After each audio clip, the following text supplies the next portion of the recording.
असं म्हणतात कोर्टाची पायरी आणि दवाखान्याची पायरी हे कधीच चढू नये, पण आयुष्यात ना नेहमी प्रत्येक गोष्टी ना सांगून येत नाहीत किंवा ना आपल्या मनासारख्या होत नसतात। तर काही गोष्टी ना आल्यानंतर ना ते सामोरं सुद्धा जावं लागतं। तर आम्ही आलो होतो पुण्याला आणि पुण्यामध्ये इथं दीनानाथ मंगेशकर या दवाखान्यात आलो होतो। तर इथे आल्यानंतर सर्व रिपोर्ट तर नॉर्मल आले होते, तर एकच रिपोर्ट असा आला होता की ते फेरेटिंग म्हणून जे असतं ते जास्त प्रमाणात वाढलं होतं, त्यासाठीच आव्हान इथे ऍडमिट करून घेतलं होतं। त्यानंतर ना हे आहे भुयारा रस्ता, त्यांना ना धाप लागते त्यामुळेच व्हीलचेअर मागवली होती, तर ऍडमिट करून घेतले। त्यानंतर ना त्यांना दूध सुद्धा आलं होतं पिण्यासाठी, तर 4008 हा यांचा हा बेड होता, त्यानुसार त्यांना दूध आलं होतं। तर त्यानंतर काही टेस्ट होते त्यासाठी परत मावशीन घ्यायला आल्या। 10-10:30 वाजले होते आणि चहा घेतला पहिल्यांदा, तर चहा घेतला पूर्ण थाली असं जेवण तिथं होतं, खूप छान होतं म्हणूनच ते घेतलं।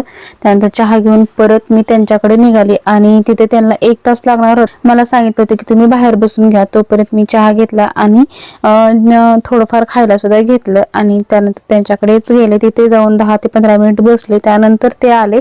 त्यानंतर मावशी परत आम्हाला सोडायला आल्या। तर हा रस्ता ना सेपरेट पेशंटसाठीच हा रस्ता त्यांनी बनवला आहे आणि एकदम हा रस्ता ना भुयारामधून आहे आणि त्या पद्धतीने त्यांनी सजवलं सुद्धा आहे। तर त्यानंतर ना हा माझा व्हिडिओ ना कंप्लीट 1 महिन्यानंतर येतोय।